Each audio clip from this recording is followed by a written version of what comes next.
जब भी घर का कंस्ट्रक्शन कराना हो तो बहुत इम्पोर्टेंट चीज़ आपको याद रखना चाहिए, जिसमें प्लम्बर वर्क सबसे ज़्यादा ध्यान देने वाली बातें हैं, जो कि प्लम्बर वर्क करते समय बहुत इम्पोर्टेंट चीज़ आपको याद रखना है। इसीलिए आपको हम बार बार बोलते हैं कि सबसे पहले सिविल इंजीनियर को अटैच कीजिए अपने वर्क से। जो कंस्ट्रक्शन वर्क आपके घर में हो रहा है उसमें सिविल इंजीनियर को चॉइस कीजिए, अच्छा सा ठेकेदार कीजिए। फिर उसके साथ साथ प्लम्बर वर्क भी आप अच्छे से अच्छा ढूंढें, जिससे आपका एक एक स्टेप अच्छे से फॉलो रहे। जिसमें क्या होगा कि आपका प्लम्बर का कोई भी कार्य होगा वो बहुत ही स्ट्रांगली होना चाहिए।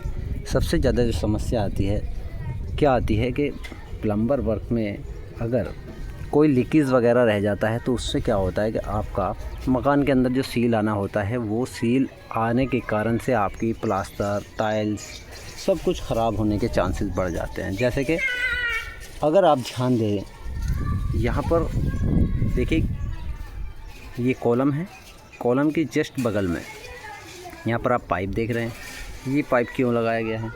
ये पाइप कुछ लोग क्या करते हैं कि आपका ये जो कॉलम है, कॉलम के अंदर से ही पाइप को डाल देते हैं। तो ऐसा यहाँ पर क्यों नहीं किया गया है और क्या इससे फ़ायदे हैं?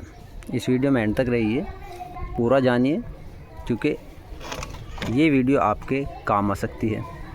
इससे आपको अच्छी सीख मिल सकती है। तो वीडियो को स्किप मत कीजिए, वीडियो पूरा देखिए ताकि आपको पूरा नॉलेज के साथ ये पता लगे कि प्लम्बर वर्क क्यों सही ज़रूरी है और कहाँ पर आपको पाइप डालना है, पिलर के अंदर पाइप डालना ज़रूरी है या नहीं है, और उसके साथ साथ किस तरीके से आप कॉलम को भी मजबूत कर सकते हैं, प्लम्बर वर्क को भी ऐसा कर सकते हैं जिससे लीकेज का कारण ना बने और आपको अच्छे से अच्छा कुछ ना कुछ बेनिफिट हो जाए, जिससे आपका मकान जो है स्ट्रॉन्ग हो जाए।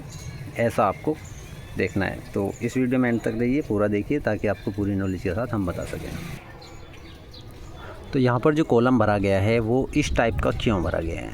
सबसे पहले रीज़न ये इस टाइप का कॉलम इसलिए भरा गया है क्योंकि यहाँ पर कॉलम का सेंटर सबसे पहले तो आउट है।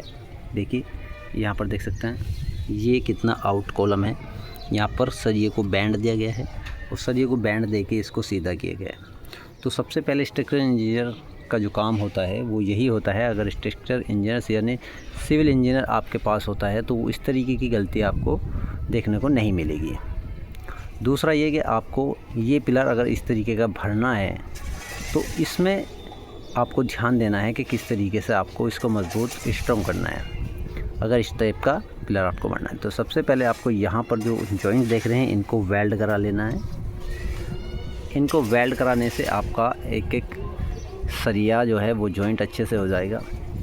दूसरा स्टेप ये यहाँ पर देख सकते हैं आप, ये जो आप सरिया देख रहे हैं ये दीवार के अंदर से सरिया आया हुआ है, जो कि इस पिलर को बेहद मजबूती देगा, जिससे आपका बढ़िया तरीके से सरिया यहाँ पर फंस जाएगा और आपका कॉलम भी मजबूत हो जाएगा। फिर आपको यहाँ पर देखिए ये होल पास यहाँ पर लगाया गया है। इस होल पास को लगाने का रीज़न क्या है कि यहाँ पर कॉलम के अंदर होल पास को अटैच किया गया है, जिसकी वजह से आपका जो है विंडो भी मजबूत होने वाला है, जो कि यहाँ पर देख सकते हैं विंडो भी लगा हुआ है और विंडो का होल पास इसके अंदर दिया गया है और बहुत ही स्ट्रॉन्ग तरीके से कॉलम और विंडो का दोनों का जॉइंट जंक्शन बढ़िया तरीके से मजबूत होगा। तो इसलिए इसका रीज़न ये था कि इसको इस तरह टाइप से भरा जाए जो कॉलम क्रैक कर देते हैं, ब्रेक कर देते हैं। यानी जो अक्सर क्या करते हैं कि कॉलम को फर्मे से भर देते हैं, फर्मे से भरने के बाद फिर क्या करते हैं कि आपका जो कॉलम भर दिया, फिर इस टाइप की अगर विंडो आपकी साइड में लगता है तो उसका जो होल पास होता है उसके होल पास को निखारते हैं, इस तरीके से कॉलम को ब्रेक कर देते हैं, कॉलम को तोड़ देते हैं। तब क्या होता है कि आपका कॉलम ये सरिया चमक जाता है और ये सरिया जब चमक जाता है, कॉलम ब्रेक हो जाता है, तो जो इस पे ऊपर जो आने वाला लोड है उसके कारण क्या होता है कि आपका सरिया जो जितना खुलता है वो बैंड हो जाता है, तो उससे आपको नुकसान हो सकता है। ऐसा आपको नहीं करना है जिसकी वजह से आपको नुकसान हो। तो इसमें आपको ध्यान यही देना है कि इस तरीके से आपको कॉलम ब्रेक नहीं करना है, इस तरीके से आपको कॉलम खुला भरना है और खुला कॉलम भरने के साथ साथ इस तरीके से होल पास अटैच कर लेना है।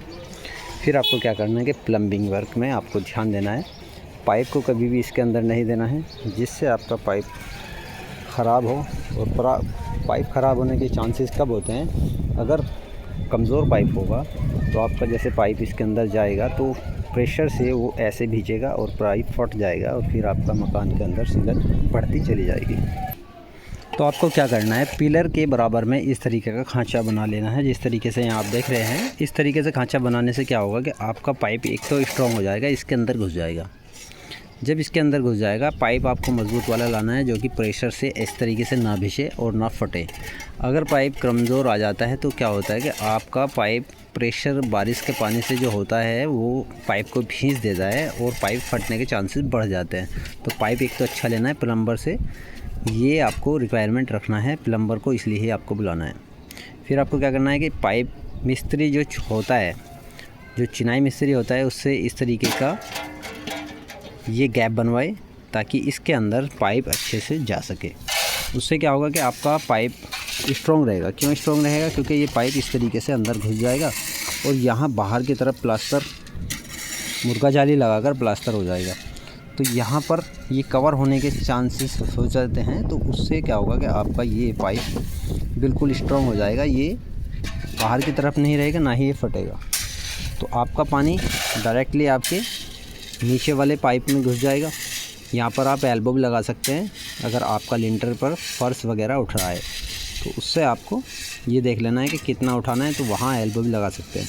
तो एल्बो लगाने के साथ साथ यहाँ पर क्या करना है कि इस तरीके के पाइप जॉइंट करा लेना है और आपको इस तरीके से ये चिनाई के अंदर फिक्स करा लेना है, जिससे आपकी ये चिनाई इस तरीके से हो जाएगी। और चिनाई होने के बाद आप इसको इस तरीके से 4 इंच का गैप छोड़ सकते हैं।